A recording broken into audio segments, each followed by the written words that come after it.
তাই বলে একজন মুসলিম নারী তার চেহারা তার সৌন্দর্যকে অন্যদের সামনে প্রকাশ করবে, তারা দেখে তাকে নিয়ে বাজে চিন্তা করবে, এইটা কোনো মুসলিম সম্ভ্রান্ত নারীর দ্বারা সম্ভব হবে না। যাদেরকে নিয়ে অন্যরা বাজে চিন্তা করলে তাদের কিছু আসে যায় না। নিজের ইজ্জতের ব্যাপারে যারা এতটুকু আত্মসম্মান বোধ নাই, এই ব্যক্তির কথা ভিন্ন। অতএব মহিলারা বিভিন্ন ফুল বা অন্য কোনো কিছু দিয়ে রাখতে পারে। আর যদি আপাদমস্তক পরিপূর্ণ ঢাকা ছবি দেয়, যে ছবি থেকে তার শরীরের কোনো অঙ্গ প্রত্যঙ্গ বোঝা না যায়, তাহলে সেক্ষেত্রে গুনাহ হবে না। কিন্তু প্রয়োজন ছাড়া এটা না দিয়ে অন্য কিছু দিয়ে প্রোফাইল পিকচার চালানো যায়। আর যদি ফেসবুকে গেলে ফিতনায় পতিত হওয়ার আশঙ্কা থাকে, তাহলে নারী হোক আর পুরুষ হোক, সবাই নিজেকে ফিতনা থেকে মুক্ত রাখাটা জরুরি। আপনি নিজেকে কতটা কন্ট্রোল করতে পারবেন সেটা আগে নিশ্চিত হবেন, তারপরে ওই জগতে ঢুকবেন। এরপরে প্রশ্ন হলো, আমি মেসে 3 জন হিন্দু বন্ধুর সাথে থাকি, তাদের সাথে একই পাত্রে খাবার খাওয়া, ইফতারি করতে ইসলামের কোনো বাধা আছে কিনা? অমুসলিমদের সাথে একই সাথে থাকলেন, একই সাথে খেলেন, এতে কোনো গুনাহ হবে না, তবে হালালটা খেতে হবে।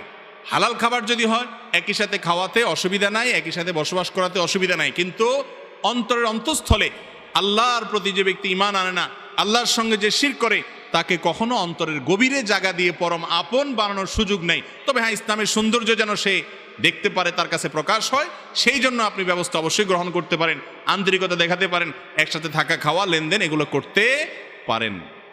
এরপরে প্রশ্ন হলো, আমার থুতনিতে শুধু দাড়ি বড় করে রাখলে খারাপ লাগে সবাই বলে, আমি দাড়ি ছোট করে রাখতে চাই, কারণ আমার গালে দাড়ি নাই। আমার দাড়ি কাটলে নিজেকে অপরাধী মনে হয়, দাড়ি না রেখে ছোট করে রেখে জান্নাতে যাওয়া যাবে কিনা? ভাইরে, দাড়ি বড় করা এটা নবী করিম সাল্লাল্লাহু আলাইহি সাল্লামের নির্দেশ, দাড়িকে বড় করতে হবে। আপনার যদি দাড়ি বড় করলে দেখতে খারাপ দেখা যায়, তো যাক, কার কাছে খারাপ লাগলো কার কাছে ভালো লাগলো এটা দিয়ে কি করবেন আপনি? আপনার আল্লাহর কাছে ভালো লাগে, রাসূল করিম সাল্লাল্লাহু আলাইহি সাল্লামের কাছে ভালো লাগে, আর দুনিয়া সবার কাছে খারাপ লাগলো আমার কিচ্ছু আসে যায় না। এটাই হলো মুসলমানের কাজ। এই জন্য ইচ্ছাকৃত ঠান্ডা মাথায় যদি কেউ দাড়ি কাটে, ছাঁটে, ছাঁচে, তাহলে সে গুনাহে লিপ্ত, এবং দাড়ি বড় করা রাখা এটা ওয়াজিব, এটা করা যাবে না, কাটা। এরপরে প্রশ্ন হলো, স্বামীর দিকে বেশি তাকালে হায়াত কমে যায়, এটা কতটুকু সহি? লা হাওলা ওয়ালা কুওয়াতা ইল্লা বিল্লাহিল আলিয়্যিল আযীম। স্বামীর দিকে তাকাইলে যদি হায়াত কমে যায়, তাহলে কার দিকে তাকাবে বেচারি? এটা কোনো কথা হলো? হ্যাঁ, উল্টা না হওয়া দরকার ছিল, যে স্বামীর দিকে তাকাইলে হায়াত বাড়ে, এটা না হওয়া দরকার ছিল। যদিও এই দুইটার কোনোটাই হাদিসে বলা হয় নাই। স্বামীর দিকে মহব্বতে ভালোবাসার দৃষ্টিতে তাকালে তো সওয়াব হবে ইনশাআল্লাহ, হায়াত কমবে কেন? একেবারেই ভুয়া ভিত্তিহীন কথা। কোত্থেকে এই সমস্ত আজগবি মাসআলা আমাদের দেশে গ্রামাঞ্চলে এখনো প্রচলিত আছে, এখনো মানুষ সচেতন হয় নাই। স্বামীর দিকে তাকাইলে, মহব্বতের সাথে তাকাইলে সওয়াব হবে ইনশাআল্লাহ। আবার স্বামীও তার স্ত্রীর দিকে মহব্বত এবং স্নেহের পরশে তাকালে সেটাও তার জন্য সওয়াব হবে ইনশাআল্লাহ। আল্লাহ বলেছেন, ওয়াশিরুহুন্না বিল মা'রুফ, সুন্দরভাবে জীবনযাপন করতে হবে, তাদের সাথে ভালোবাসা বিনিময় থাকতে হবে। স্বামী স্ত্রী যত সুসম্পর্ক থাকবে, যত মিল মহব্বত থাকবে, তারা এই ক্ষেত্রে অনেক বেশি মুত্তাকি এবং আল্লাহ তাআলার প্রিয় মানুষ হতে পারবে। আর স্বামী স্ত্রী সারাদিন ঝগড়া লাগে, কথায় কথা শুধু তালাকের কথা বলে, বই বাপের বাড়ি চলে যাওয়া ধমক দেয়, স্বামী তালাকের ধমক দেয়, দুইটাই অমানুষ এবং ছোট লোক। যারা ভুল ত্রুটি হবেই, একসাথে থাকতে গেলে স্বামী স্ত্রী অনেক উল্টাপাল্টা হবে, তারপরেও যদি মিলেমিশে থাকে, স্বামীর একটা দোষ দেখছি, আমার স্বামীর অনেক গুণও আছে মাশাআল্লাহ, যেগুলো অন্যের মধ্যে নেই। স্ত্রীর একটা দোষ দেখছি, মনে করতে হবে আমার স্ত্রীর একটা দোষ পাইছি, বহু গুণও আছে আল্লাহর রহমতে, ক্ষমার মানসিকতা থাকবে, ইনশাআল্লাহ এই স্বামী স্ত্রী মুত্তাকিদের মধ্যে শামিল হবে, যদি অন্যান্য দিকগুলো তাদের ঠিক থাকে। এই জন্য আমাদের স্বামী স্ত্রী একে অন্য দিকে দেখলে আশ্চর্য কথা, স্বামী যদি স্ত্রী যদি স্বামীর দিকে তাকালে হায়াত কমে যাবে, বেচারি কোন দিকে তাকায় থাকবে? এটা কোনো কথা? যার সাথে বসবাস, উঠা বসা সারাদিন, সে বুঝে নিচের দিকে তাকায় থাকবে। আল্লাহ তাআলা আমাদেরকে মাফ করুক এই সমস্ত কুসংস্কার থেকে। ট্যাপে অজু করার সময় মগে যে পানি জমে, তা দিয়ে অজু শেষে কি পা ধোয়া যাবে? ট্যাপে অজু করার সময় নিচে বালতি বা মগ দিয়া অজু করছেন আপনি, তো যে পানিগুলো জমছে মগে, এগুলো দিয়ে পাও ধুইতে পারবেন কি না? উত্তর হলো, অজু করার পর শরীর ধোয়া যে পানিটা, ব্যবহার করা পানি, যেটাকে মায়ে মুস্তামাল ফিকহের ভাষায় বলা হয়, অর্থাৎ ব্যবহার করা পানি, সেই ব্যবহৃত পানি বা ব্যবহার করা পানি, এটা দিয়ে অন্য কোনো অঙ্গ প্রত্যঙ্গ ধোয়া যাবে না। এটা এমনি ঢেলে দিবেন, কমোড পরিষ্কার করবেন, গাছের গোড়ায় দিবেন, অন্য কাজ করতে পারেন, কিন্তু এটা দিয়ে আপনি পাও ধোবেন না। কারণ এই পানি একবার ব্যবহার হয়ে গেছে, ব্যবহার করা পানি দিয়ে আবার অজু করার সুযোগ নাই, বা কোনো অঙ্গ প্রত্যঙ্গ পবিত্র করার সুযোগ নাই। কথা কি বুঝাতে পারছি? আর যদি এমন হয় যে ওখানে ব্যবহৃত পানির চাইতে অব্যবহৃত পানি বেশি, আমরা তো আজকাল টেপ এমনভাবে ব্যবহার করি যে কত লিটার পানি যে চলে যায় আমাদের কোনো হিসাব নাই, অথচ এটা উচিত না। বুঝতে পারছেন? তো যদি ব্যবহৃত পানি না, বরং টেপে ব্যবহৃত পানি চলে যায় আবার জমছে আপনি মাথা মাছে করতে করতে, তাহলে সেগুলো দিয়ে পাও ধুতে পারবেন। কিন্তু একবার ব্যবহার হয়ে গেছে, হাত ধুইছেন, ওই ধোয়া পানি জমছে, ওইটা দিয়ে পাও ধুলে হবে না। এরপরে প্রশ্ন হলো, ট্যাটু না উঠিয়ে অজু করলে অজু হবে কিনা? খুবই গুরুত্বপূর্ণ একটা প্রশ্ন। আমাদের অনেক ভাইয়েরা, অনেক বোনরা আজকাল শরীরে ট্যাটু, উল্কি অঙ্কন করে। এই ট্যাটুগুলো লাগানোর পর অনেক সময় এগুলোকে আর রিমুভ করা বা দূর করার কোনো সুযোগ থাকে না।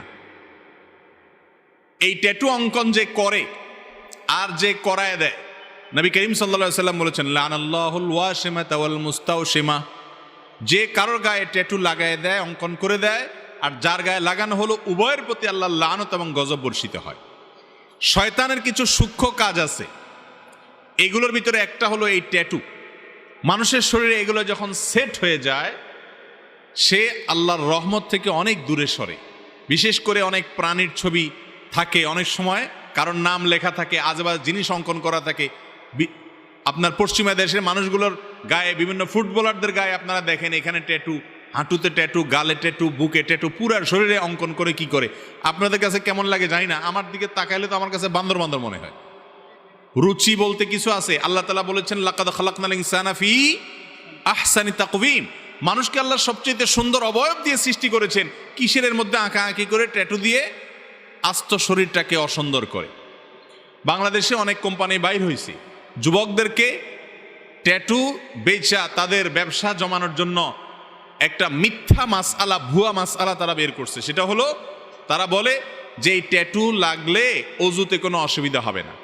ট্যাটু যদি শরীরে কেউ লাগায়, নিজের ত্বকের উপরে আলাদা আবরণ সৃষ্টি হলে সেখানে যতই পানি দেন আপনি, অজু হবে না। অনেক ভাইরা আছেন, অনেক বোনেরা আছেন, না বুঝা লাগাইছেন, এখন বলে হুজুর কি করব, দূর করারও কোনো সুযোগ নাই।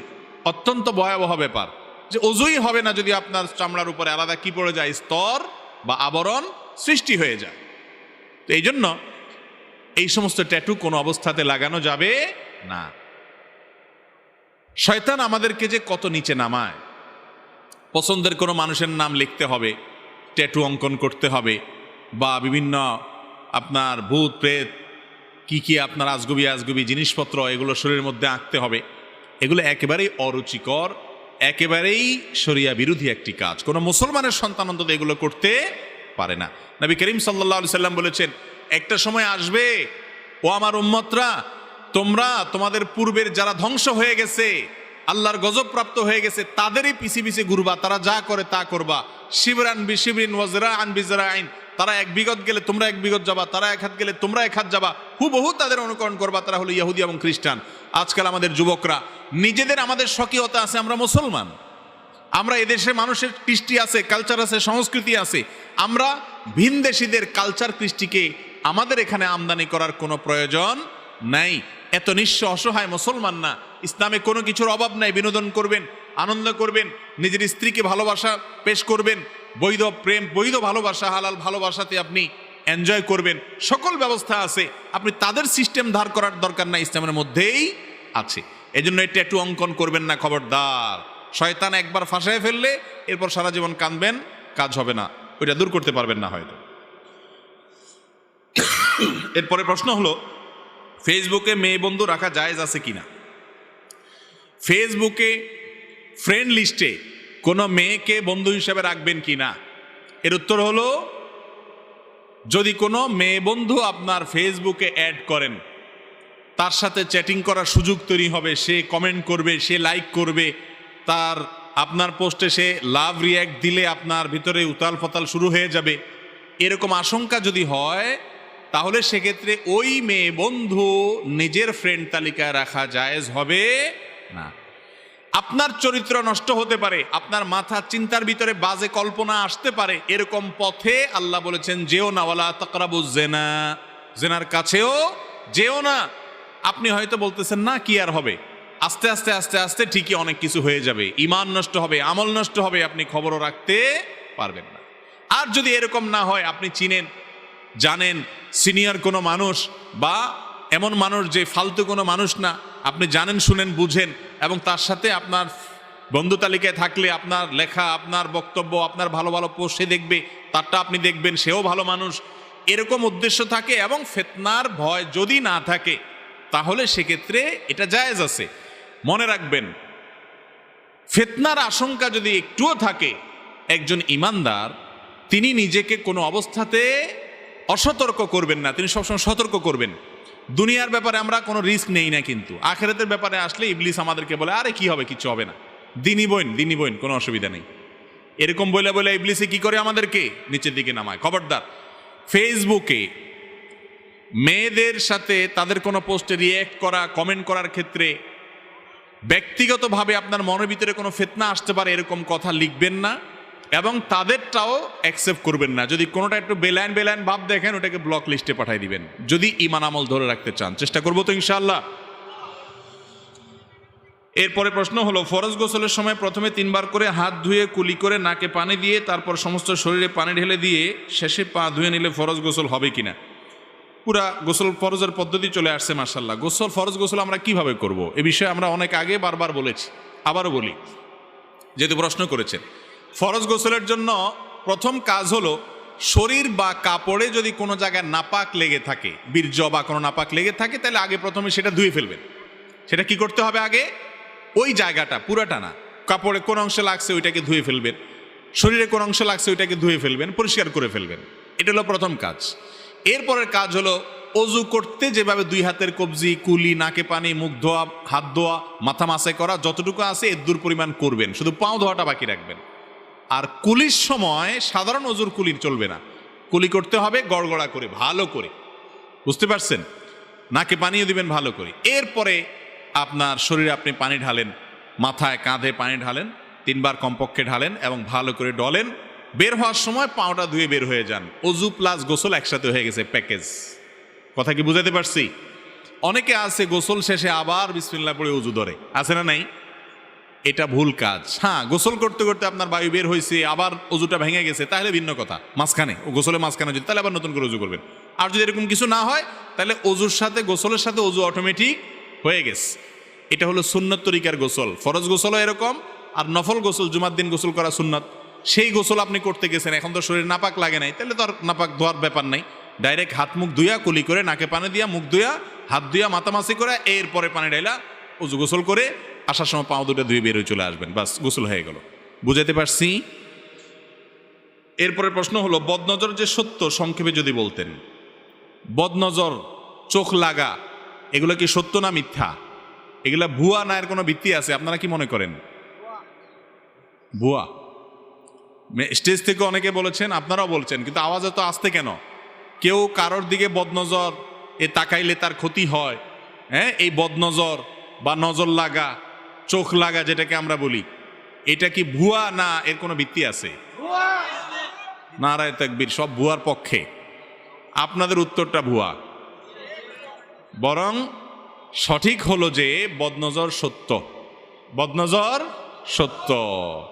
মজা করছি, আপনারা আবার রাগ করেন না যে আমাদের উত্তরে ভুয়া বলছে কেউ, তাহলে জিজ্ঞেস করছে কা?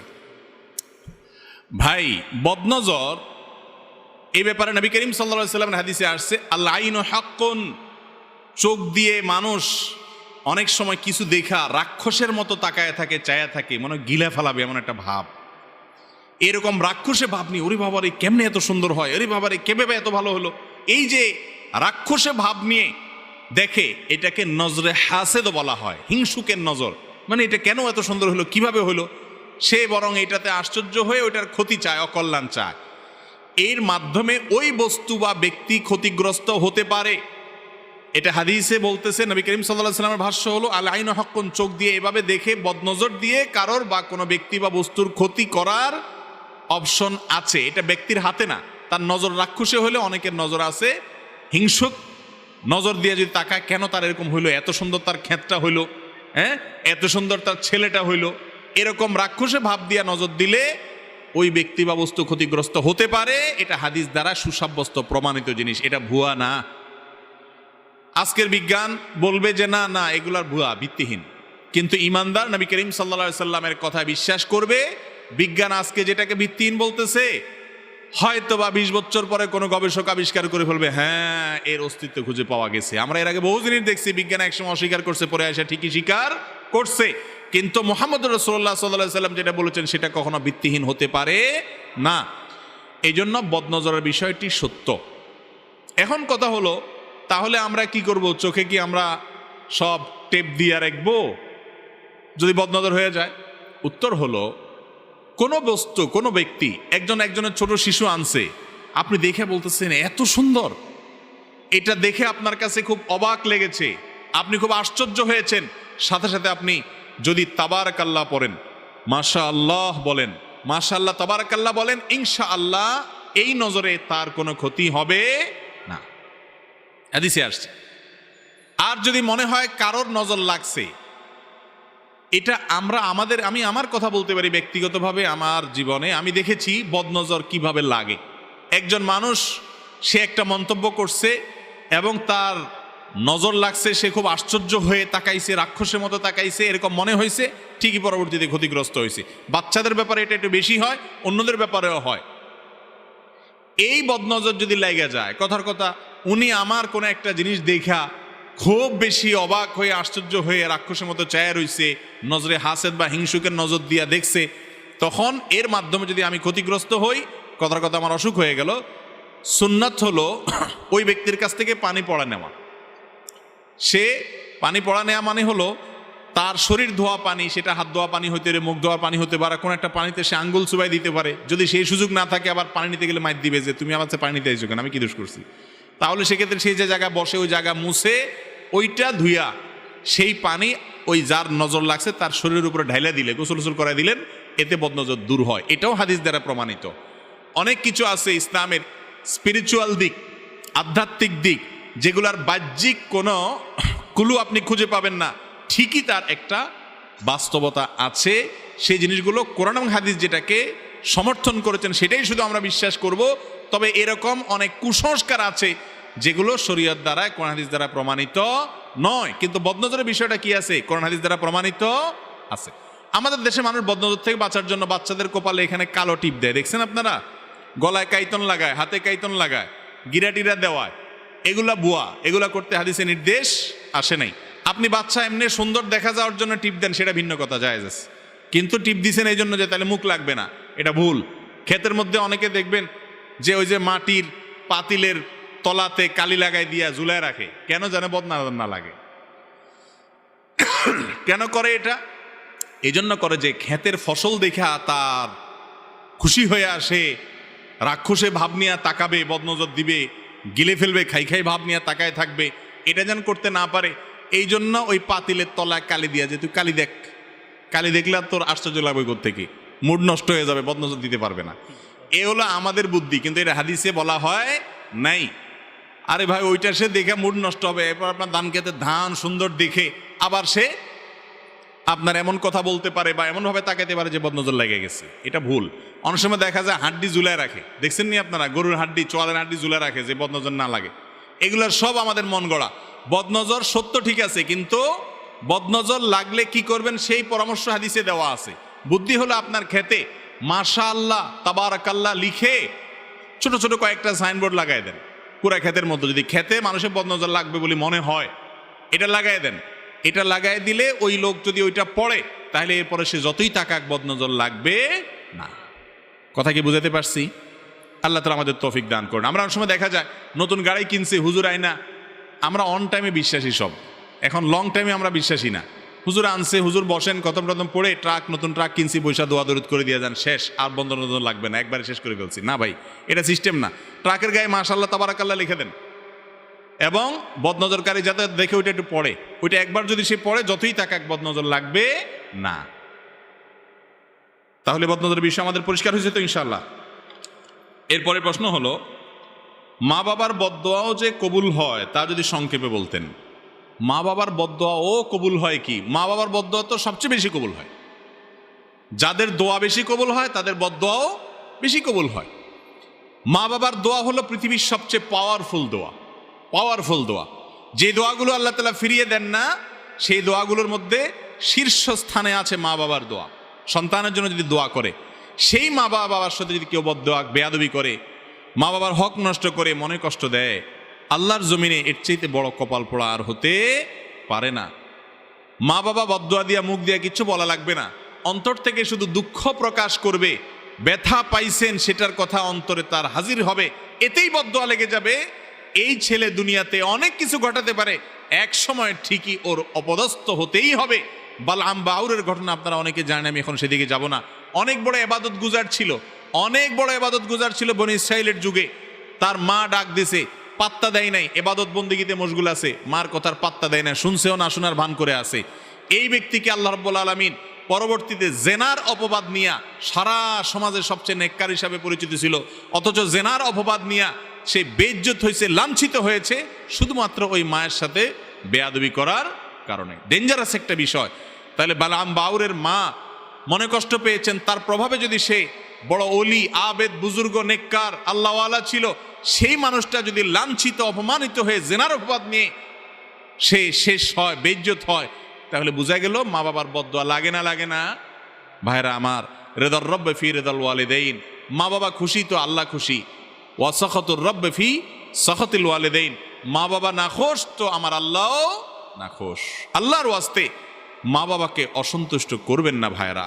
হয়তো আপনার মা অশিক্ষিত, আপনার বাবা কিছু বোঝে না, হয়তো তাদের এত সেন্স নাই, দু একটা ধমক দিলে কিছু বলবেও না, ভাইরে তারপরে এই কাজটা করবেন না। যেদিন হারিয়ে ফেলবেন, এরপরে হুজুরদের কাছে দৌড়াবেন, হুজুর মা বাপের হক নষ্ট করছি, এখন তো মারা গেছে, কি করবেন?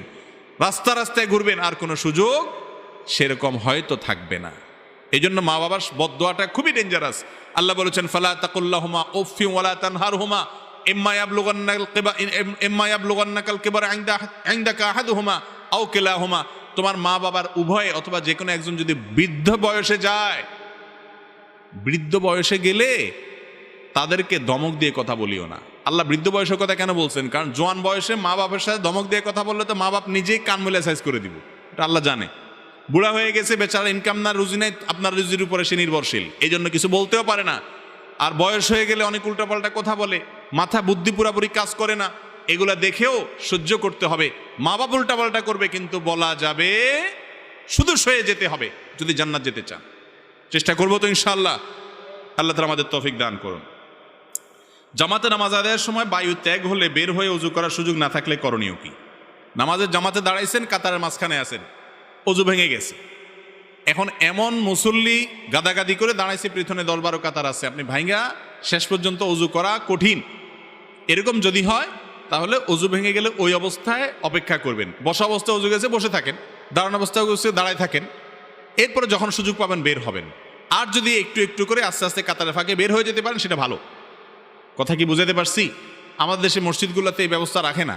আরব দেশগুলোতে বেশিরভাগ মসজিদের চারপাশে 2 ফিট 3 ফিট করে জায়গা খালি রাখে, যাতে করে কারোর ওযু ছুটে গেলে সে সবাই সামনে দিয়ে, নামাজি ব্যক্তি জামাতের সাথে নামাজ পড়লে ইমাম সাহেবের সামনে সূত্রা থাকলে অন্য মুসল্লিদের সামনে ওযু ভেঙে গেলে সামনে দিয়ে গেলে অসুবিধা হবে না। কিন্তু যদি 10 কাতারের সব মুসল্লির নামাজের মনোযোগ নষ্ট করেন আপনি, সেটা তো আরেক মুসিবত।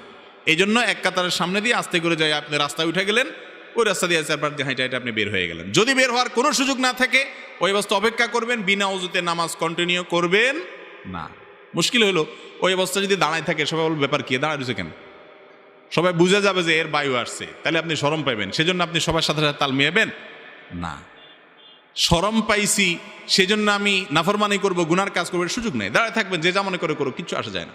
এরপর আপনি ওযু করবেন। যদি বাইর হওয়ার সুযোগ না থাকে, বিনা ওযুতে সিজদা দেওয়া নামাজ পড়া জায়েজ নাই। এরপরের প্রশ্ন হলো, শ্বশুর শাশুড়িকে বাবা মা বলা যাবে কি না? কোরআন হাদিসের আলোকে জানতে চাই।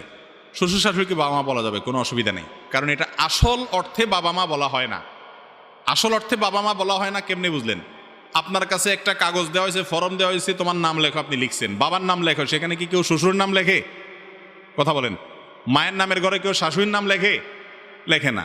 তাহলে বোঝা গেল সে তার অরিজিনাল বাবা মা ওনাদেরকে বলতেছেন না। যেটা বলতেছে এটা সম্মান সূচক, মানে আমার বাবার মতো, আমার মায়ের মতো। নবী করিম সাল্লাল্লাহু আলাইহি ওয়াসাল্লাম বলেছেন, ইন্নী লাকুম বিমানজিলাতিল ওয়ালিদ, হে উম্মত আমি তোমাদের জন্য বাপের মতো।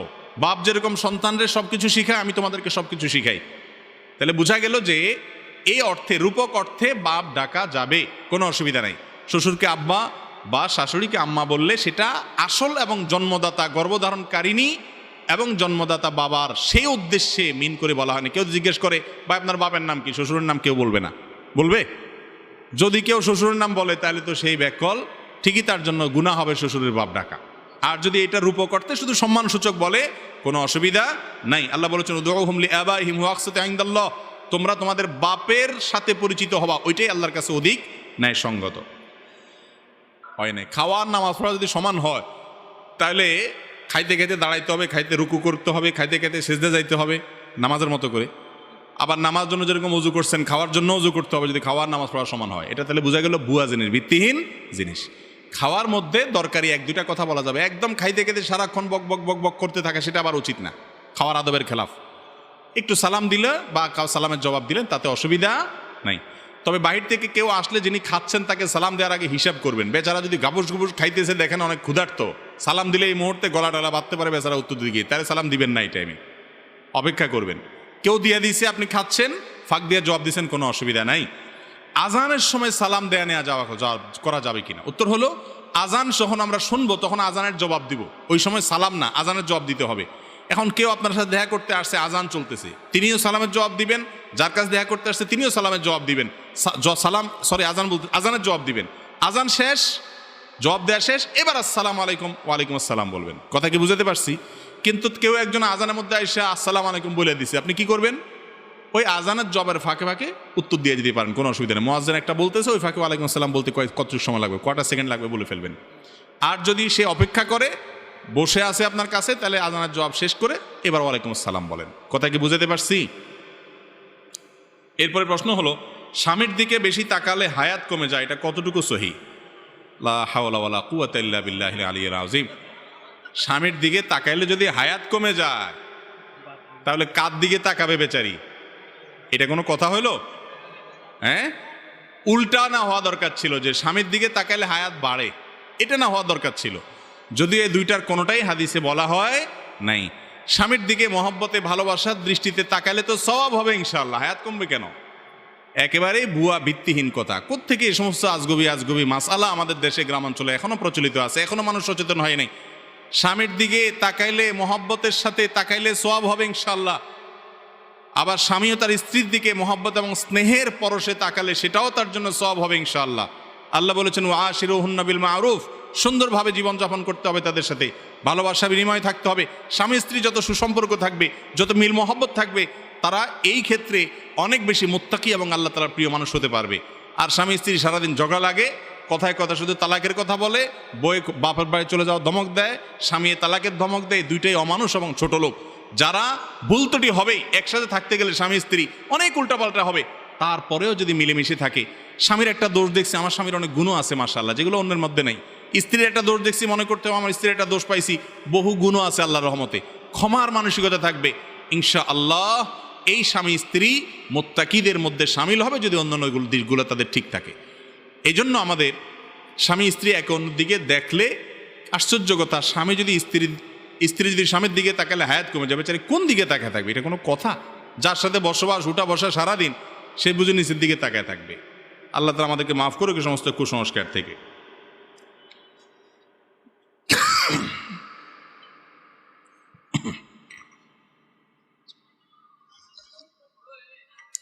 এরপরে প্রশ্ন হলো, নামাজে যাওয়ার আগে অনেকেই সিগারেট বিড়ি খেয়ে নামাজ আদায় করে, নামাজ আদায় হবে কিনা? নামাজের আগে সিগারেট বা বিড়ি খাইয়া যদি কেউ নামাজ পড়ে, নামাজ তো হয়ে যাবে, কিন্তু ত্রুটিযুক্ত নামাজ হলো। আর বিশেষ করে জামাতে যদি নামাজ পড়েন, এমনকি একা পড়লেও বিড়ি সিগারেট খাইছেন, এবার মুখটারে সুন্দর করে পরিষ্কার করেন, দুর্গন্ধ দূর করেন। কারণ নবী করিম সাল্লাল্লাহু আলাইহি ওয়াসাল্লাম বলেছেন, তাতাআজ্জাল মালাইকাতু বিমা ইয়াতাআজ্জা বিহি বানু আদম, মানুষ যেটা দিয়ে কষ্ট পায় ফেরেশতারাও সেটা দিয়ে কষ্ট পায়। দুর্গন্ধে মানুষের কষ্ট হয়, ফেরেশতাদেরও কষ্ট হয়। ফেরেশতারা যদি কেউ এরকম মুখে দুর্গন্ধ নিয়ে মসজিদে যায়, তাদের জন্য বদদোয়া করে। এই জন্য বিড়ি খাইছেন, সিগারেট খাইছেন, এক অন্যায় করছেন, এখন নামাজ না পড়লে তো ডবল অন্যায় হবে। অতএব এক অন্যায় করছেন, ওটার জন্য মাপ চেয়ে মুখ টুক ধুয়ে দুর্গন্ধ দূর করে তারপর এবার মসজিদে যান। কথা কি বুঝাতে পারছি? কিন্তু বিড়ি সিগারেট খাইলে যে নামাজ হবে না এমন কোনো কথা নাই।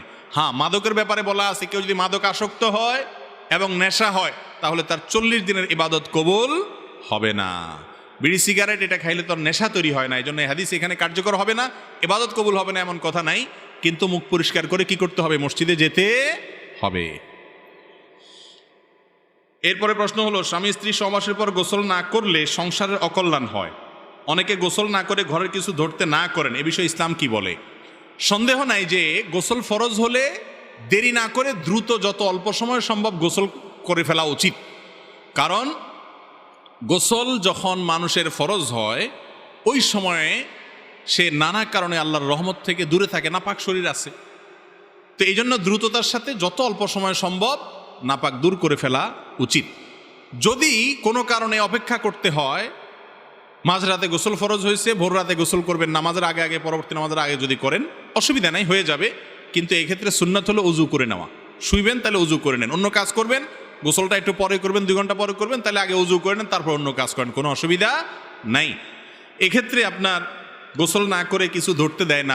মহিলাদের ব্যাপারে এই ফতোয়াটা বেশি, তাই না?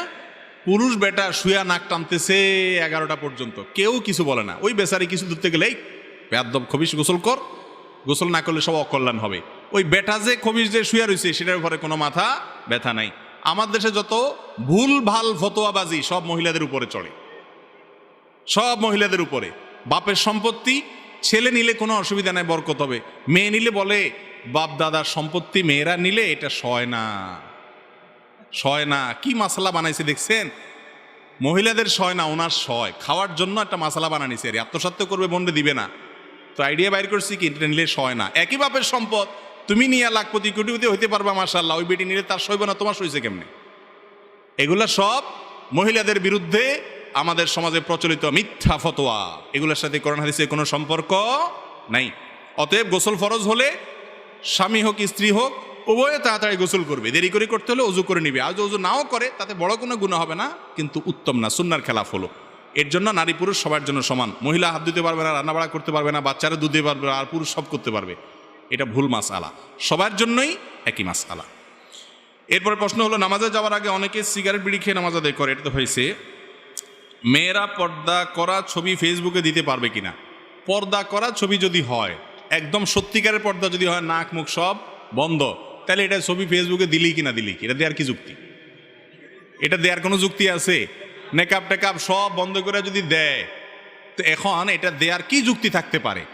এটা দেওয়া উচিত না। ফেসবুক তো এখনো বাধ্যতামূলক করে নাই, করছে যে তোমরা ফেসবুকে প্রোফাইল পিকচারে ছবি দিতে হবে, না হলে তোমার অরিজিনাল ছবি না দিলে তোমার আইডি থাকবে না, এরকম তো বাধ্যতামূলক করে না। বাধ্যতামূলক করলে দরকার আইডি চালাবে না। তাই বলে একজন মুসলিম নারী তার চেহারা, তার সৌন্দর্যকে অন্যদের সামনে প্রকাশ করবে, তারা দেখে তাকে নিয়ে বাজে চিন্তা করবে, এইটা কোনো মুসলিম সম্ভ্রান্ত নারীর দ্বারা সম্ভব হবে না। যাদেরকে নিয়ে অন্যরা বাজে চিন্তা করলে তাদের কিছু আসে যায় না। নিজের ইজ্জতের ব্যাপারে যারা এতটুকু আত্মসম্মান বোধ নাই, এই ব্যক্তির কথা ভিন্ন। অতএব মহিলারা বিভিন্ন ফুল বা অন্য কোনো কিছু দিয়ে রাখতে পারে। আর যদি আপাদমস্তক পরিপূর্ণ ঢাকা ছবি দেয়, যে ছবি থেকে তার শরীরের কোনো অঙ্গ প্রত্যঙ্গ বোঝা না যায়, তাহলে সেক্ষেত্রে গুনাহ হবে না। কিন্তু প্রয়োজন ছাড়া এটা না দিয়ে অন্য কিছু দিয়ে প্রোফাইল পিকচার চালানো যায়। আর যদি ফেসবুকে গেলে ফিতনায় পতিত হওয়ার আশঙ্কা থাকে, তাহলে নারী হোক আর পুরুষ হোক সবাই নিজেকে ফিতনা থেকে মুক্ত রাখাটা জরুরি। আপনি নিজেকে কতটা কন্ট্রোল করতে পারবেন সেটা আগে নিশ্চিত হবেন, তারপরে ওই জগতে ঢুকবেন। এরপরে প্রশ্ন হলো, আমি মেসে 3 জন হিন্দু বন্ধুর সাথে থাকি, তাদের সাথে একই পাত্রে খাবার খাওয়া, ইফতারি করতে ইসলামের কোনো বাধা আছে কিনা? অমুসলিমদের সাথে একই সাথে থাকলেন, একই সাথে খেলেন, এতে কোনো গুনাহ হবে না, তবে হালালটা খেতে হবে। হালাল খাবার যদি হয় একই সাথে খাওয়াতে অসুবিধা নাই, একই সাথে বসবাস করাতে অসুবিধা নাই। কিন্তু অন্তরের অন্তঃস্থলে আল্লাহর প্রতি যে ব্যক্তি ঈমান আনে না, আল্লাহর সঙ্গে যে শিরক করে, তাকে কখনো অন্তরের গভীরে জায়গা দিয়ে পরম আপন বানানোর সুযোগ নেই। তবে হ্যাঁ, ইসলামের সৌন্দর্য যেন সে দেখতে পারে, তার কাছে প্রকাশ হয়, সেই জন্য আপনি ব্যবস্থা অবশ্যই গ্রহণ করতে পারেন, আন্তরিকতা দেখাতে পারেন, একসাথে থাকা, খাওয়া, লেনদেন এগুলো করতে পারেন। এরপরে প্রশ্ন হলো, অনেক মহিলাই মাসিক অবস্থায় ঢালাওভাবে 7 দিন নামাজ পড়েন না।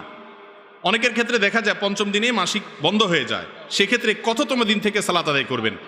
এটা আমাদের অনেক মা বোনদের ভুল কাজ। মাসিক থেকে তিনি পবিত্র হয়ে গেছেন, অলসতা করতেছেন যে অমুক ওয়াক্ত থেকে শুরু করব। মাসিক থেকে পবিত্র হয়ে গেছেন মাগরিবের পরে সন্ধ্যায়, এখন এশার জন্য আবার গা গোসল ধোবে, কষ্ট লাগে, অলসতা লাগে, তো ঠিক আছে কালকে জোহর থেকে পড়বো। রাত্রে সুস্থ হয়ে গেছে, ফজর সময় আর করেন। অনেক মা বোনরা এই কাজটা করেন, ভয়াবহ অপরাধ। ইচ্ছাকৃত ঠান্ডা মাথায় আপনি ফরজ নামাজ ত্যাগ করছেন। যদি কারোর মাসিক 5 দিনে বন্ধ হয়, তাহলে যেদিন বন্ধ হয়েছে, যে অক্ত বন্ধ হয়েছে তার পর থেকে তিনি নামাজ পড়া শুরু করতে হবে। তিনি 7 দিনের জন্য অপেক্ষা করলে 2 দিনের নামাজ তরককারী হিসেবে গুনাহগার হবেন। ইচ্ছাকৃত ঠান্ডা মাথায় নামাজ তরক করা এটা কুফরি, আল্লাহকে অস্বীকার করার শামিল। এই কাজ কোনো মুসলমান বোন বা ভাই কারোরই করা উচিত নয়। এরপরের প্রশ্ন হলো, খরগোশের গোশত খাওয়া কি জায়েজ আছে? খরগোশের গোশত খাওয়া জায়েজ আছে, এটাই প্রায় জমহুর সকল ইমামদের মত। নবী করিম সাল্লাল্লাহু আলাইহি সাল্লামের জন্য আনাস রাদিয়াল্লাহু তাআলা আনহু একটা খরগোশ শিকার করে আনছেন। শিকার করে আনার পর নবী করিম সাল্লাল্লাহু আলাইহি সাল্লাম সেখান থেকে খেয়েছেন। বোঝা গেল খরগোশের গোশত খাওয়া যাবে, যদি কেউ খেতে চায় খাবেন, আর যদি কারো রুচিতে না কুলায় তিনি না খাইলে অসুবিধা, এটা তার ব্যাপার। কিন্তু শরীয়ত যেটাকে হালাল করছে ওইটাকে হারাম করা যাবে না। রিমাতু হারিমা মা আহাল্লাল্লাহু লাক, এটা হালাল, আপনার মনে চাইলে আপনি নাও খাইতে পারেন, কারণ মনে চাইলে তিনি খাবেন। মুসাফার কোনো দোয়া আছে কিনা? মুসাফা করার জন্য একটা দোয়ার কথা আবু দাউদে বর্ণিত হয়েছে। সে হাদিসের সনদকে কোনো কোনো মুহাদ্দিস যায়িফ বলেছেন, কিন্তু এ বিষয়ে আরও বিভিন্ন বর্ণনাকে একত্র করলে দেখা যায় যে মুসাফা করে আরেকজনের সাথে, এই মুসাফার সময় তারা একে অন্যের জন্য দোয়া করাটা, মাগফিরাতের দোয়া করাটা, এটা মুস্তাহাব, ভালো। ইয়াগফিরুল্লাহু লানা ওয়া লাকুম, আল্লাহ আমাদেরকে, তোমাদেরকে, আমাকেও তোমাকে মাফ করে দেয়, এইভাবে দোয়া করা যেতে পারে। মুসাফা এক হাতে করার বিষয়ে হাদিস আছে, আবার 2 হাতে করার বিষয়ে হাদিস আছে। এটা নিয়ে আমাদের ভেজাল করার কিছু নাই যে একটাই শুদ্ধ আর একটা অশুদ্ধ, বরং দুইটাই হাদিস দ্বারা প্রমাণিত আছে। আর মুসাফার দোয়া এটা খুব শক্তিশালী, একেবারে সুস্পষ্ট, একেবারে বিশুদ্ধ কোনো হাদিস না থাকলে বিষয়ে অনেকগুলো রেওয়ায়েত আছে, সবগুলো একত্র করলে আমলযোগ্য মনে হয়। অনেক উলামায়ে কেরাম আমলের পরামর্শ দিয়ে থাকেন। কি ভাই, প্রশ্ন তো এখনো আসবে।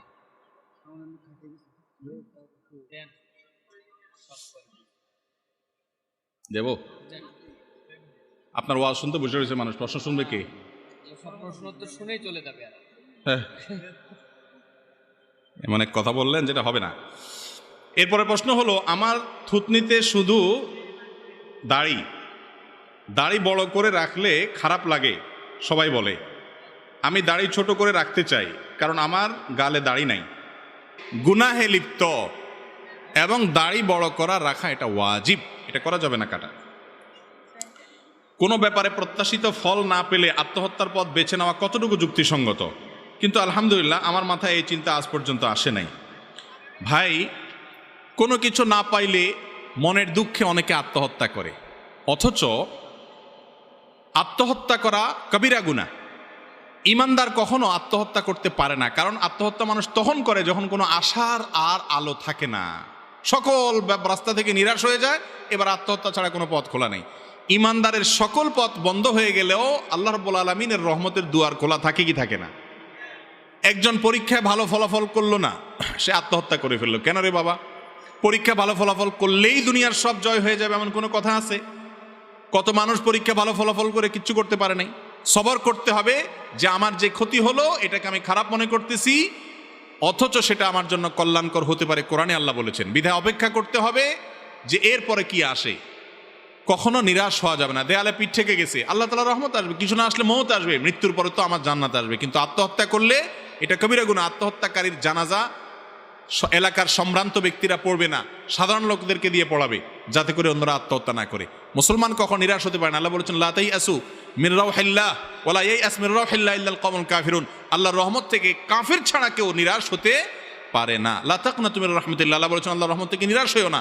সব রাস্তা বন্ধ হয়ে গেছে, আল্লাহ রাস্তা দেখাবে, সবর করেন, ইনশাআল্লাহ বিইذনিল্লাহ। এই জন্য মুসলমানের জন্য আত্মহত্যা করা জায়েজ নেই। এসএসসি পরীক্ষায় বিদায় অনুষ্ঠানে র‍্যাগ ডে পালন করা কি শরীয়ত সম্মত? এটা নিয়ে তো অনেক কথা হয়েছে সম্প্রতি। দেখুন, বিদায় অনুষ্ঠান করলো, বিদায়ের সময় কেউ অন্যের সাথে বোঝাপড়া করলো, ফোন নাম্বার বিনিময় করলো, তাদের অনুভূতিগুলো প্রকাশ করলো, এটা তো কোনো অসুবিধার কিছু নেই। কিন্তু বিদায় অনুষ্ঠানের নামটা যখন হলো র‍্যাগ ডে, এবং সেই র‍্যাগ ডের নামে যখন আমরা দেখেছি অনেক অশ্লীলতার ছড়াছড়ি, আপনার উম্মাদ সুলভ কর্মকাণ্ড, একজন মুসলমান হিসাবে যেগুলো করা জায়েজ না সেগুলো করা, অন্যের গেঞ্জিতে আজেবাজে জিনিস লেখা, একজন আরেকজনকে নানাভাবে শরীয়ত বহির্ভূত পন্থায় তথাকথিত র্যাগ ডে পালন করা, এটা সম্পূর্ণ হারাম। কোনো মুসলমানদের কোনো সভ্য সমাজে এটা হতে পারে না। বিদায় অনুষ্ঠানে চোখের পানি থাকবে, একে অন্যকে ফিল করবে, শিক্ষকদের ফিল করবে, সেটা না করে ফুর্তি ফার্তা তামাশা করা, এটা কোনো অবস্থাতে যুক্তিসঙ্গত হতে পারে না। এটা উদ্ভট কর্মকাণ্ড। আল্লাহ তাআলা আমাদের তরুণ সমাজকে উদ্ভট কর্মকাণ্ড থেকে বেঁচে থাকার তৌফিক দান করুন। আমি একজন কাঠের ফার্নিচার ব্যবসায়ী। আমি মালের অর্ডার নেওয়ার সময় বলি যে ভালো 81 কাঠের মাল বানিয়ে দেব, কিন্তু সেখানে কিছু অন্য কাঠ দিয়ে দেই, এতে কি জায়েজ হবে? ভাই, ক্লায়েন্টের সাথে যেই কথা বলবেন সেই কথা পূরণ করতে হবে। ক্লায়েন্টের সাথে বলবেন একটা, করবেন আরেকটা, এটা গুনাহ হবে। নবী করিম সাল্লাল্লাহু আলাইহি সাল্লাম একবার বাজারে গেছেন। বাজারে যাওয়ার পরে দেখলেন এক লোক কিছু গম বা এই জাতীয় খাবার বিক্রি করতেছে, উপর দিয়ে মাশাআল্লাহ সব জর্জরা, একেবারে সুন্দর। নবী সাল্লাল্লাহু আলাইহি সাল্লাম ভিতরে হাত দিলেন, ওনার সন্দেহ হয়েছে, ভিতরে হাত দিলেন, দিয়ে দেখেন সব ভিজা। তখন তিনি বললেন, কিরে, ভিজা গমের এক দাম, শুকনা গমের আরেক দাম, তুমি উপর দিয়ে শুকনা গম দিয়ে দিছো, তলে ভিজা ব্যাপার কি? বলে, ইয়া রাসূলুল্লাহ, এটা পানিতে ভিজা গেছে, বৃষ্টি বা কিছু একটা পানিতে ভিজে গেছে, এখন আমি তো ক্ষতিগ্রস্ত হয়ে যাবে, এই জন্য উপরে এগুলা দিয়ে বিক্রি করতেছি। তখন নবী করিম সাল্লাল্লাহু আলাইহি সাল্লাম বলেছেন, মান গাশশা ফালাইসা মিন্না, যে কাস্টমারকে বা অন্য কাউকে ধোকা দেয়, এমনকি কাস্টমার অনেক সময় দোকানদারের ধোকা দেয়, সেটা টাকা আস্তে করে ভাঁজ করে ভরে দেয়, বেচারা ক্যাশে রেখে দেয়, আছে না? নেই? যদিও টাকা ছিঁড়লে টাকার মান কমে না, কিন্তু এটার কারণে সে হ্যাসেলে পড়তে হবে। তাহলে আপনি 2 নম্বরই করে পেঁচায় পুষায় দুইটার ভিতরে আরেকটা ঢুকাই দিয়ে দিলেন, তাহলে আপনিও ধোকা দিলেন, প্রতারণা করলেন। আর কাঠমিস্ত্রি ভাই, আপনি যে মাসআলা জানতে আসছেন সেজন্য আমি আপনাকে ধন্যবাদ জানাই।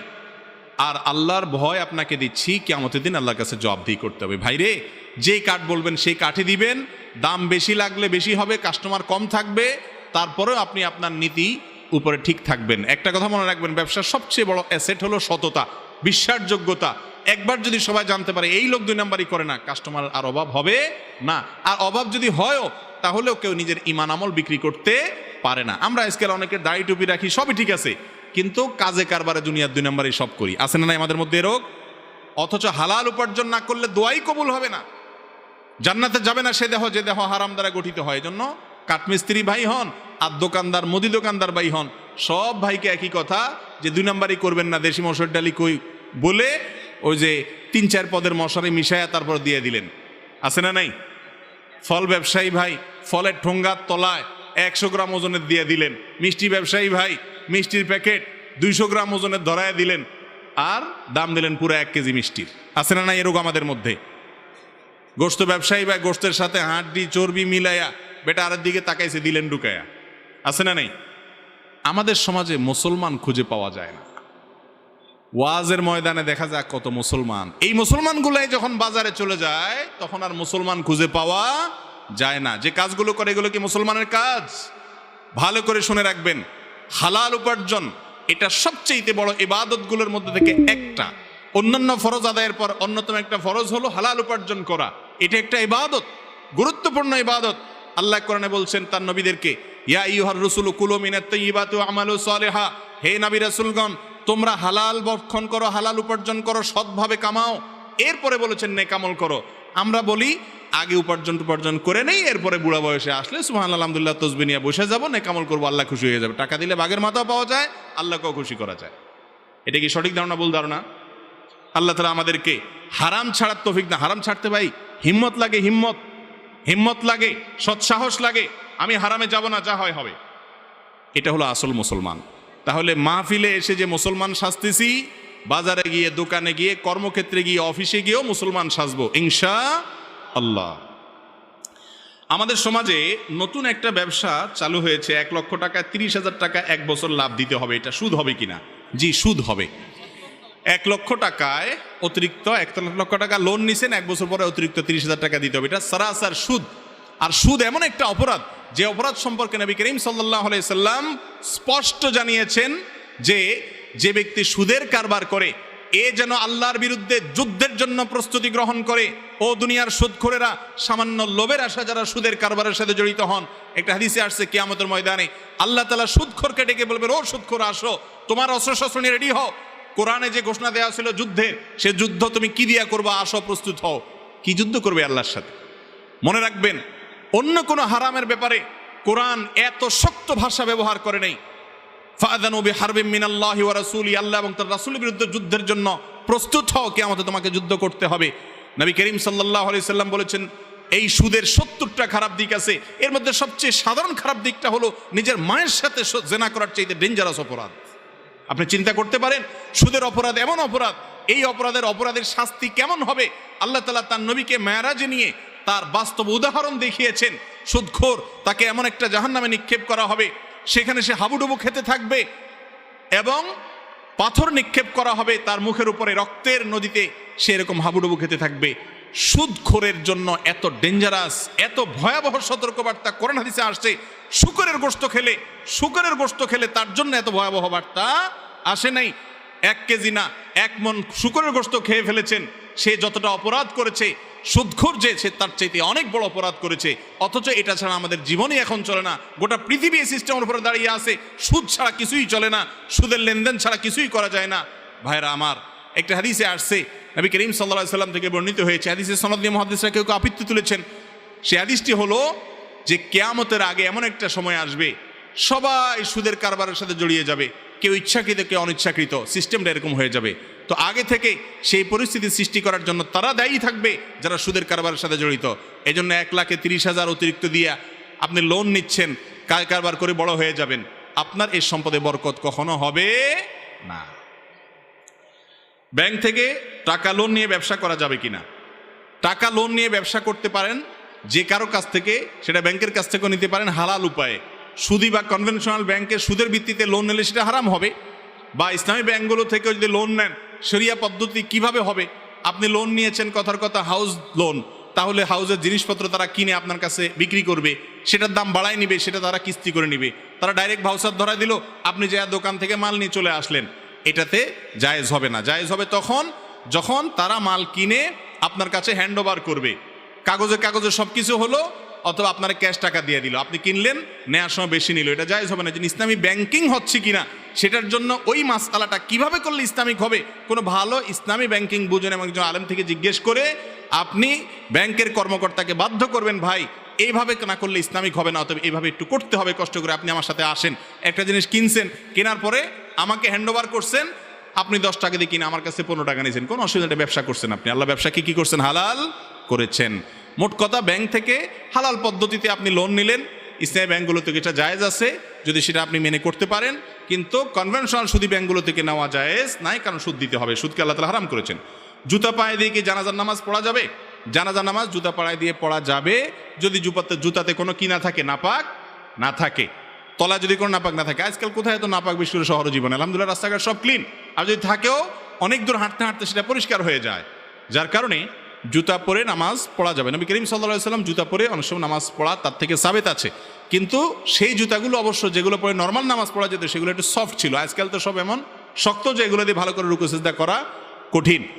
তো যাই হোক, জানাজা নামাজ জুতা পরা অবস্থায় পড়লে কোনো অসুবিধা নাই, যদি নাপাক না থাকে। নাপাক থাকার আশঙ্কা থাকলে খুলে তখন দাঁড়াইলেন। আমাদের দেশে দেখা যায় গণহারে সবাই খোলে এবং খোলা বাধ্যতামূলক করে, মনে হয় যে জুতা খোলা ছাড়া কি হবে না, জানাজা হবে না। আমাদের বাজারে রাতের বেলা কিছু পণ্য বিক্রি করে না, যেমন সুই, কালো সুতা। এর কারণ কি? এই ব্যবসায়ী তো বোকা ব্যবসায়ী, এটা বেকুব। কারণ হলো শুধু দিনে ব্যবসায় করলে কেমনে হবে, রাতে তার কাস্টমার আসলে বিক্রি করলে তো লাভ হবে। দেখছেন শয়তান কতভাবে ক্ষতিগ্রস্ত করছে, এটা বেশিস না, রাত্রে তোর ক্ষতি হবে। বেচারা বেচা হলো না, দুনিয়া আখেরাত সবই গেল। কুসংস্কারে বিশ্বাস করে ইমান আমল নষ্ট হলো, আর জিনিসটাও বেচা হলো না, কাস্টমার হারাইলো, লাভ কম হইলো। এরকম কোনো কথা নাই যে এটা রাত বেচা যাবে, দিনে বেচা যাবে না, এগুলো সব আমাদের মন গড়া কথাবার্তা। সুই, সুতা বা সব কিছুই দিনেও বেচা যাবে, রাতেও বেচা যাবে। এই বেচা কেনার ক্ষেত্রে অনেক ফালতু ফালতু কথা আছে, এগুলো কারা যে রটাইছে আল্লাহ জানে। আপনার ওই যে কাপড়ে কাপড় মুলামুলি করা যাবে না, তাহলে তো কাপড়ে কাপড়ে ব্যবসা করলে ভালো, যা ধর্ম বেচারা কিনতে বাধ্য, মুলামুলি করতে পারবে না। এগুলো সব ভুয়া জিনিস।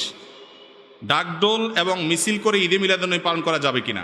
যে নবীর জন্মই হয়েছে বাদ্যযন্ত্র থেকে উম্মাকে মুক্ত করার জন্য, তিনি বলেছেন বুইস্তু লিআকসিরাল মাজামির, আমি বাদ্যযন্ত্র এগুলোকে ভাঙার জন্য এসেছি, অর্থাৎ তোমাদের হাত থেকে সরার জন্য এসেছি, আরেকজনটা নিয়ে ভেঙে দেওয়া না। বুখারীর হাদিসে আসছে, তিনি বলেছেন আমার উম্মত একটা সময় আসবে কিছু মানুষ তারা 4টা হারামকে হালাল মনে করবে। এর ভিতরে একটা হলো আল মাআজিব, বাদ্যযন্ত্র। যেই বাদ্যযন্ত্রের বিরুদ্ধে নবী করিম সাল্লাল্লাহু আলাইহি ওয়াসাল্লাম এত শক্ত শক্ত কথা আছে। সূরা লোকমান আয়াত নম্বর 6 এর তাফসীর প্রসঙ্গে ইবনে আব্বাস রাদিয়াল্লাহু আনহু সহ বড় মুফাসসিররা বলেছেন যে এখানে এই হারাম গান বাদ্যযন্ত্রের কথা বলা হয়েছে, যেখানে বাদ্যযন্ত্রের যোগ আছে, সংযোগ আছে। তো নবীজির আপনার জন্মদিবস পালন করবেন, যদিও জন্মদিবসটাই আসছে, এর ইতিহাস অনেক বড় এবং অনেক খারাপ, সেটা ইনশাল্লাহ ভিন্ন কোনো এক সময় বলবো। শুধু এটুকু বলি যে নবীজির শানে কোনো কিছু করতে চান, সেখানে বাদ্যযন্ত্র ব্যবহার করতেছেন, এটা হলো নবীজির হুকুমকে লঙ্ঘন করে তাকে সম্মান দেখাতে যাওয়ার মতো একটা ভুল কাজ। লাশের খাটিয়া নিয়ে 40 কদম দেওয়া, দাফন শেষে চারকুল পড়া সুন্নত নাকি বিদআত, দয়া করে জানাবেন। লাশ নেওয়ার সময় 10 কদম পর পর কাঁধ পরিবর্তন করা, না 40 কদম পর পর, এগুলোর কোনো নির্দেশ কোন হাদিসে নেই।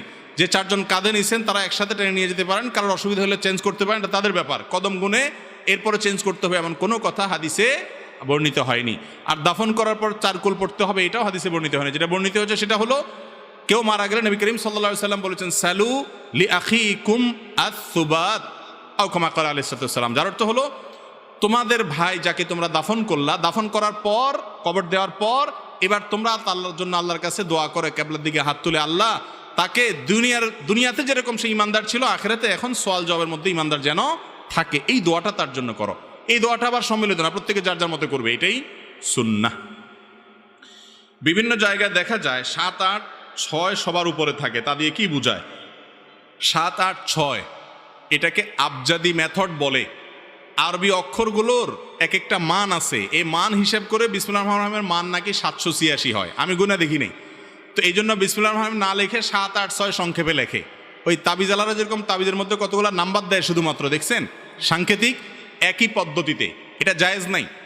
মুসলমান প্রত্যেকটা কাজ শুরু করবে বিসমিল্লাহ দিয়ে। নবী করিম সাল্লাল্লাহু আলাইহি ওয়াসাল্লাম বলেছেন কুল্লু আমরিন যিবা লাম ইউবদা বিসমিল্লাহ ফাহুয়া আবতার ওয়া ফি রিওয়ায়াতিন ফাহুয়া আকতা। কোনো কাজ গুরুত্বপূর্ণ বিসমিল্লাহ ছাড়া করলে সেটা অপূর্ণাঙ্গ থাকে, বিসমিল্লাহ পড়তেই হবে। বিসমিল্লাহ পড়ার জায়গায় 786 বললে হবে না। তাহলে তো আমরা নামাজে আর এত কষ্ট করে 30 পারা কোরআন খতম দিতে হাফেজরা রমজান এত কষ্ট করে কেন? এভাবে হিসাব নিকাশ করে 786, 882, 201, 303 বলে বলে সূরাগুলার শুধু সংখ্যা বললে 2 মিনিটে কোরআন খতম হয়ে যাবে। এটা পুরাটাই ভাওতাবাজি। আর এই আবজাদি অক্ষরের ইতিহাস যদি দেখেন আপনি গুগলে দেখবেন, এনসাইক্লোপিডিয়াতে, এমনকি আপনার উইকিপিডিয়াতেও তথ্য আছে।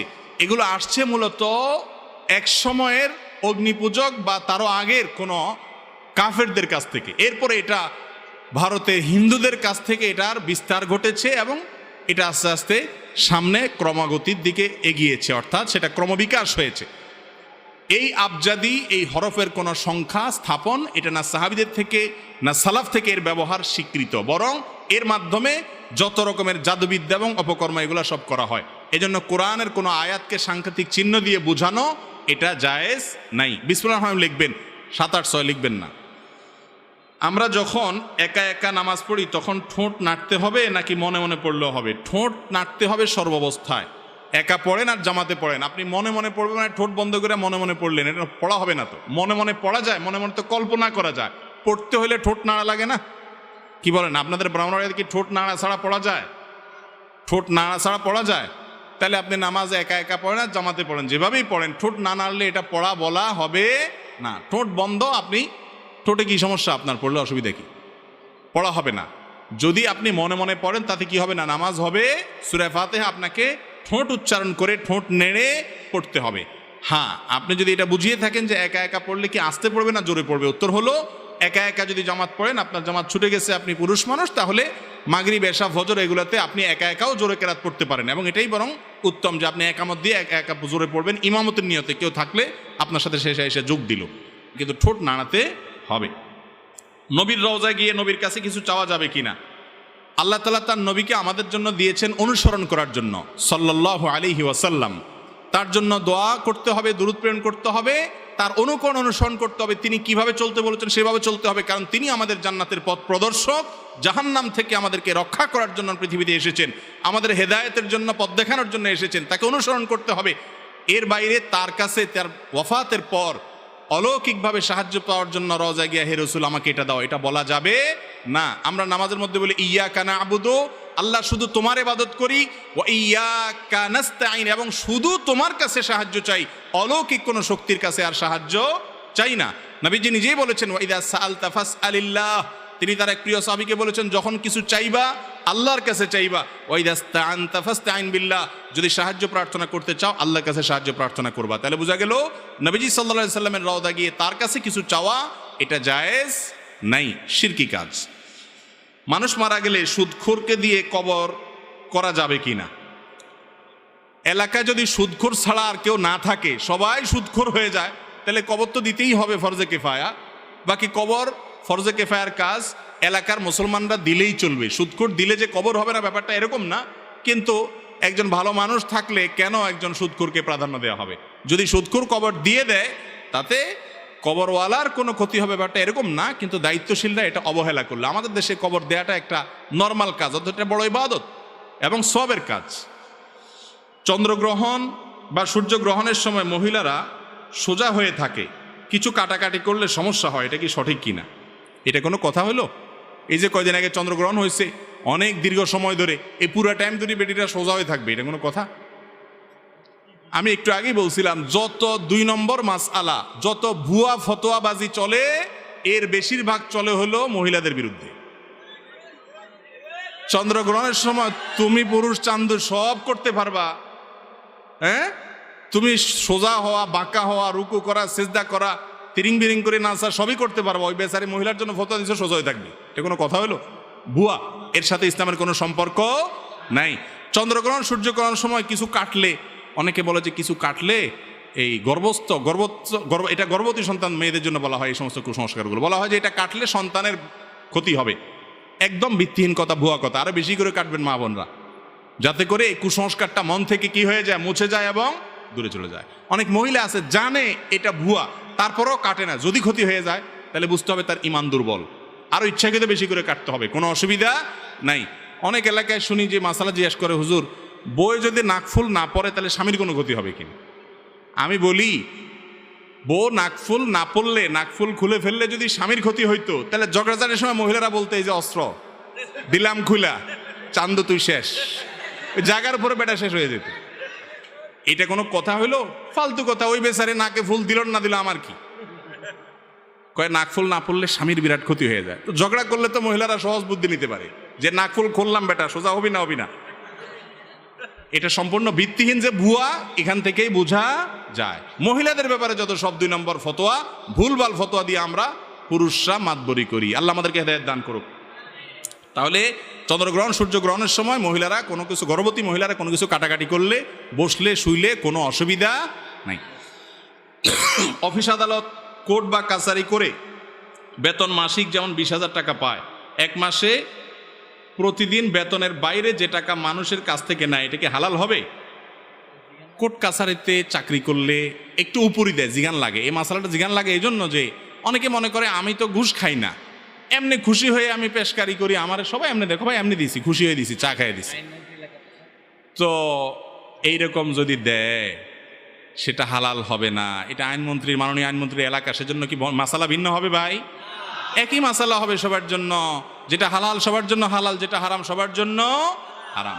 যারা চাকরি করেন, এই প্রশ্নটা শেখ বলছেন এটা আবার প্রশ্ন করা লাগে। হ্যাঁ, এটা করা লাগে এই জন্য যে যারা চাকরি করেন তাদেরকে শয়তান বুঝায় হারাম খাওয়ায় কেমনে। বলে যে তুমি তো চাও নাই, তুমি তো চাও নাই, এমনি দিছে, যাহা আসে সাদিয়া তার নাম হাদিয়া, তোমার কাছে সেদে সেদে আসছে, এটা হাদিয়া, অসুবিধা কি?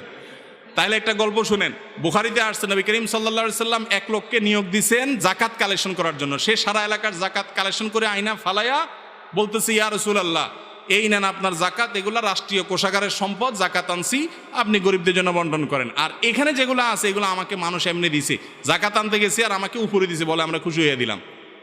নবী করিম সাল্লাল্লাহু আলাইহি সাল্লাম বলেন, এই মিয়া, তুমি তোমার বাসায় থাকলে, বাড়িতে পড়ে থাকলে তোমার কেউ দিয়ে আসতো?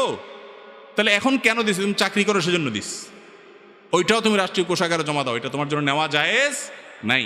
অতএব যারা চাকরি করেন, সরকারি চাকরি করেন, বেসরকারি চাকরি, আপনার দায়িত্ব পালন করার পর ক্লায়েন্ট আপনাকে কিছু দিলে আপনি নেবেন না। কেন দিবেন আপনি আমাকে? আপনারা এত হাদিয়া দেয়, আমি তো রাস্তা পাশ দিয়ে ঘুরে গেলে কই আমার দেয়, রিক্সাওয়ালারে 5 টাকার জন্য থাপ্পড় চপ্পড় দিতে যায়, আর আপনারা সাথে সাথে 200 টাকা বলে, কাহিনী কি? বোঝা গেল এটা ঘুষ, বলে হোক না বলে হোক, ঠিক না বে ঠিক? অতএব হালাল উপার্জন করতে হবে, হারাম কাজ করা যাবে না। হালাল উপরে থাকলে আল্লাহ তাআলা বরকত দিবে ইনশাআল্লাহ।